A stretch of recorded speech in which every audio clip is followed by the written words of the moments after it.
libertou. Mas esta noite eu quero falar do Jesus que teve o poder de ressuscitar. Mas quem era o Jesus? Jesus era aquele que foi profetizado pelo profeta Isaías, que viria no ventre de uma mulher virgem.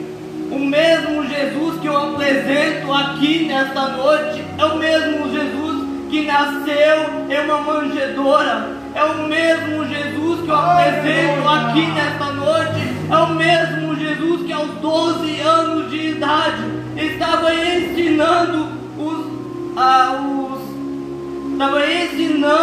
os fariseus, os doutores da lei daquela época. Esse mesmo Jesus que eu apresento é o mesmo Jesus que foi batizado no Rio Jordão por João. E esse mesmo Jesus que eu apresento aqui nesta noite é o mesmo Jesus que curou, que libertou, que transformou, que fez milagre e está aqui no nosso meio, aqui nessa noite. E esse mesmo Jesus que eu apresento aqui nessa noite é o mesmo Jesus que Deus colocou 12 homens para andar lado a lado com Ele. A Bíblia diz agora que tem 12 homens andando lado a lado com Jesus. Mas chega um momento da história, chega um momento da vida que Jesus vai ter que separar de os seus discípulos. Ele vai dizer: eu já consumi toda a vida aqui na terra. A Bíblia diz agora que Jesus, ele vai levar sua visão para o alto e vai orar ao Pai. Mas a oração sacerdotal do Mestre não é por ele, mas sim quem andava junto com ele. Aleluia! A oração sacerdotal do Mestre é para aqueles, pelos acompanhadores que estavam junto com o Mestre, que ajudaram na batalha, que estavam sempre acompanhando o Mestre. E na oração sacerdotal do Mestre, Jesus estava orando mais ou menos assim: Pai, eu oro para meus companheiros. Até aqui o Senhor livrou eles, até aqui o Senhor libertou eles, até aqui o Senhor protegeu eles. E eu creio que você continuará libertando, ainda o Senhor continuará livrando, protegendo ainda eles. Sabe o que Deus está dizendo nessa noite? Enquanto tiver alguém orando por sua vida, ainda tem protegimento lá na sua casa, ainda tem protegimento lá na sua família, porque ninguém toca no ferido de Deus, ninguém toca naquele que foi ungido por chamado de Deus. Anaia, campo de Brasuma, Anaia. A Bíblia diz agora que depois da oração sacerdotal do Mestre, ele sai do ribeiro Cedron e vai para um lugar chamado Getsemane, um lugar que ele acostumava a orar, um lugar que acostumava a levar os seus discípulos. A Bíblia diz que agora o traidor Judas Iscariotes sabia que Jesus foi no Getsemane. Agora vão aos oficiais e agora vão também os fariseus. A Bíblia diz que chega lá, mas Jesus já sabia o que estava acontecendo. Jesus sabia o que estava por vir. Jesus já sabia que ia ser ressuscitado, que eles iam crucificar o Mestre. Jesus sabia que estava por vir. A Bíblia diz que ele antecipa a pergunta. Ele diz: a quem você procura? Ele diz: nós procuramos Jesus, o Nazareno. Ele diz: sou eu. A Bíblia diz que eles retrocederam, estremeceram, porque está falando justamente com o Mestre. Ele pergunta de novo, porque eles estavam calados. Ele pergunta: a quem você procura? Nós procuramos Jesus, o Nazareno. Eu já disse: sou eu. Faça o que tem que fazer, mas deixa eles, porque está escrito: nenhum que o Pai me deu se perdeu. Meu Deus, aleluia! Em outras palavras, o Mestre estava dizendo nesse sentido: Eu vou ir por eles. Eu vou ser humilhado por eles. Vão cuspir em mim por eles. Eu vou ser apedrejado por eles. Vou ser açoitado por eles. Vão crucificar por eles. Eu vou ser morto por eles. Vão ser derramado meu sangue por eles. Por eles eu vou pagar o preço caro na cruz. E é por isso que o Mestre pagou o preço por nós estar aqui nessa noite. Jesus já pagou o preço. Por isso você está aqui nessa noite adorando a Deus. Porque o preço já foi pagado naquela cruz. Foi derramado o último sangue. Por isso você está aqui nessa noite. É motivo de você adorar a Deus. Cabraia, canto, lebra suia.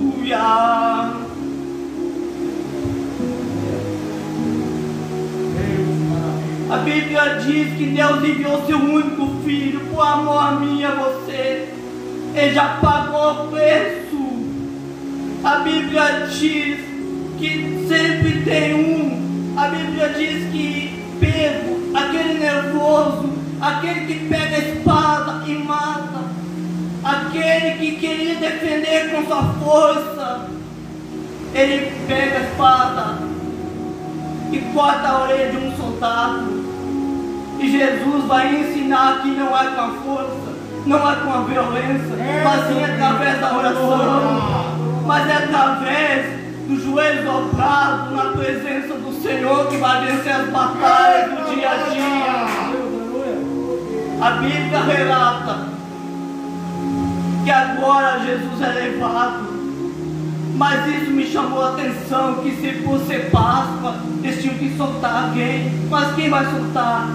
A Bíblia diz que os judeus vão dizer: solta Barrabás e crucifica o Mestre. Solta Barrabás e crucifica o Mestre. Mas entenda, Jesus não fez nenhum mal. Jesus libertava, transformava a vida, curava. As mesmas pessoas que viam sinais e maravilhas dentro das igrejas, dentro dos templos, dentro das casas, aonde que for na rua, são as mesmas pessoas que disseram: crucifica o Mestre e solta Barrabás.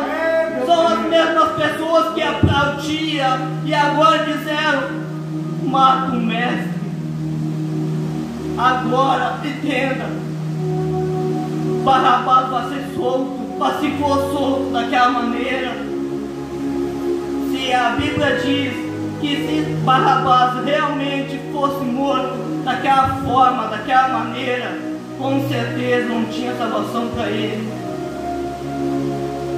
O que ia acontecer? O único lugar que ele ia, sabe para onde? Para o inferno. Não tinha salvação. Mas o texto relata que Barrabás vai ser solto e Mestre vai ser crucificado. Jesus, o que fez bem, foi morto por amor a mim e você. A Bíblia relata que Barrabás foi solto. Mas o que simboliza a cruz?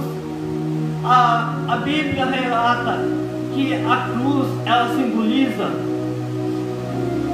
é dar oportunidade ao homem, mesmo que não mereça. Barrabás não merecia, mas Jesus deu outra oportunidade. E você ganhou uma nova oportunidade nessa noite. Aleluia. Por isso você está aqui nessa noite adorando a Deus. Por isso você está aqui nessa noite glorificando a Deus. Eu não merecia, você não merecia, mas a oportunidade foi dada nessa noite. A oportunidade de você estar na casa do Senhor foi dada.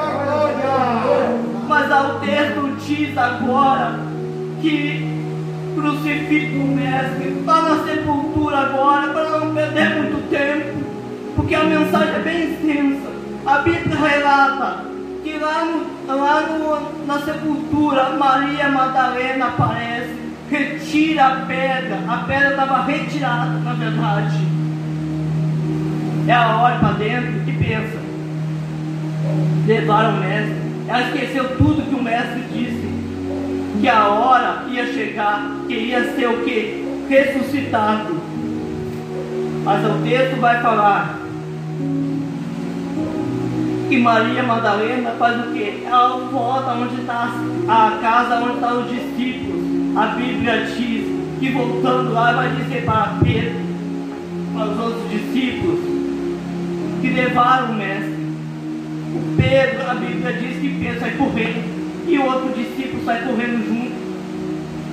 A Bíblia diz que João chega primeiro do que Pedro.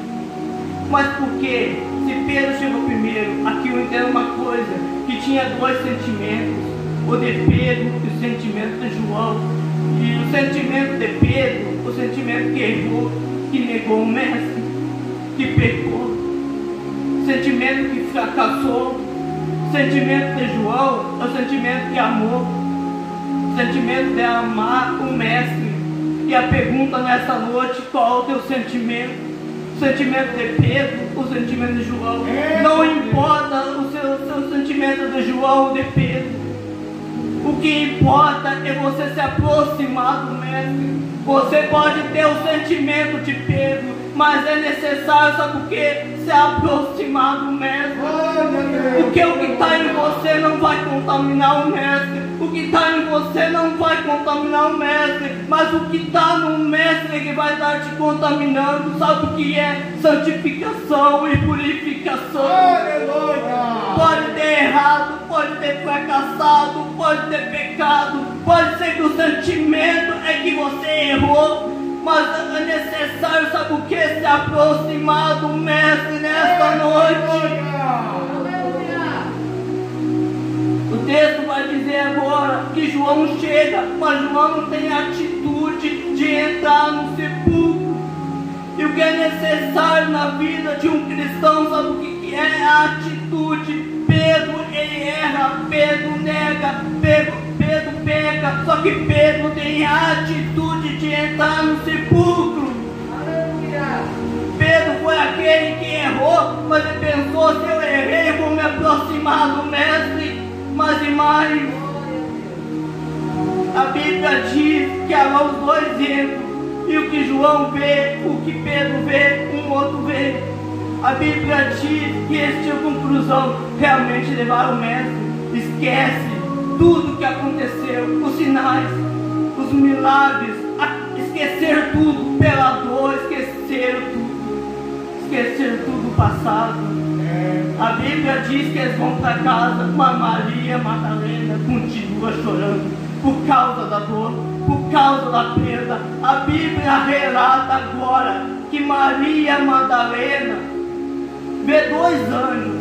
A Bíblia diz que os anjos perguntam: por que você chora? A quem você procura? Eu procuro o meu Senhor. E ela olha para trás e veja quem? O mestre. Mas ela não reconhece que é de fato o mestre. Sabe por quê? Por causa da perda, por causa da dor. Glória a Deus, aleluia, maravilha, Jesus. É a hora o que os olhos estão vendo, não que o coração sente. A Bíblia diz agora que Jesus vai chamar pelo nome, para ela reconhecer de fato que era um mestre. A Bíblia diz que agora Jesus dá uma ordem para ela: vai lá e diz para os discípulos que eu vou para o meu Pai. A Bíblia diz que ela vai para a casa dos discípulos, mas não diz que o mestre falou. Ela vai, chegando lá, mas passando o tempo agora, a Bíblia diz que Jesus chega na casa. E é onde que eu quero chegar na mensagem. Aleluia. Precisou tudo isso para os irmãos entenderem o que eu quero falar nessa noite. A Bíblia diz que Jesus chega naquela casa, depois de ser ressuscitado, mostrando sinais, mostrando os milagres. Jesus ter ressuscitado, Jesus ter feito os milagres. Talvez precisou Jesus mostrar as mãos. Se você vê, eles acharam talvez que era um fantasma, talvez acharam, talvez que não era o próprio Jesus. Mas Jesus vai dizer: a paz seja convosco. Jesus vai mostrar claramente que era o mestre. Aleluia! Oh, mas tem alguém lá que não acredita que o Mestre ressuscitou. Tem um discípulo lá que está faltando. A incredulidade Tomé. E aonde que eu vou chegar nessa noite?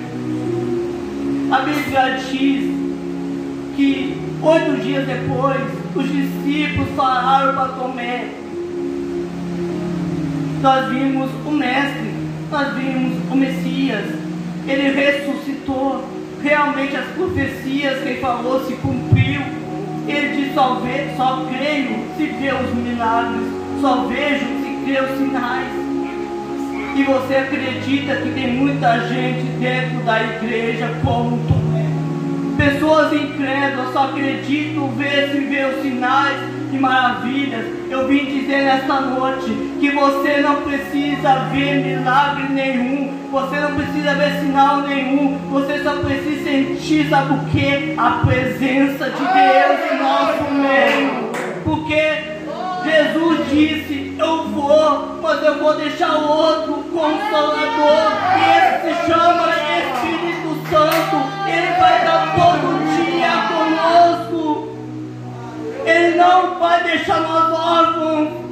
Por mais que você não vê aqui imagem, estátua nenhuma, você não vê o próprio anjo, mas sabe o que você vê? Você sente a presença de Deus em nosso meio. É o que você passa nessa noite. A Bíblia relata agora que estão todos os discípulos na casa. E Jesus entra na casa. Jesus vai até Tomé e Jesus diz: olha para mim, olha minhas mãos, olha, veja que eu sofri por ti. Por amor a você, eu paguei o preço na cruz. Por amor a você, olha os cravos, olha as marcas da cruz, as marcas da cruz do Evangelho. Por amor a mim e você nessa noite. Por isso ele sofreu por nós. A Bíblia diz agora que Jesus mostrou as mãos, porque Tomé só acreditava se via realmente que era o próprio Jesus. Se você ver os últimos versículos que eu li, Jesus vai deixar bem claro: bem-aventurados os que não viram e creram. Bem-aventurados os que não viram e creram. Então quer dizer, você não precisa ver para crer. Você só precisa o quê? Sentir para crer. Porque Ele está no nosso meio. Você só precisa crer que Jesus vai voltar. Você só precisa crer que Jesus vai vir para arrebatar a sua igreja. Uma igreja zelosa, uma igreja de boas obras, que ainda procura ainda os verdadeiros adoradores, que adoram o Espírito em verdade, que não olha a adversidade, que não olha a provação, mas que olha para a palavra do Senhor. O interessante é que os últimos versículos ainda falam que muitos sinais não estão relatados na Bíblia Sagrada, mas esses que estão aqui, tantas curas, tantos milagres estão aqui, é para você acreditar que Ele morreu por nós. Aleluia! E que um dia vai voltar a arrebatar a sua igreja, mas temos que estar preparados 24 horas. Aleluia! Você não é igual a Tomé. Nessa noite você só precisa crer e sentir que o Espírito Santo está no nosso meio. Eu quero convidar a igreja nessa noite a se colocar de pé, apenas em umas palavras.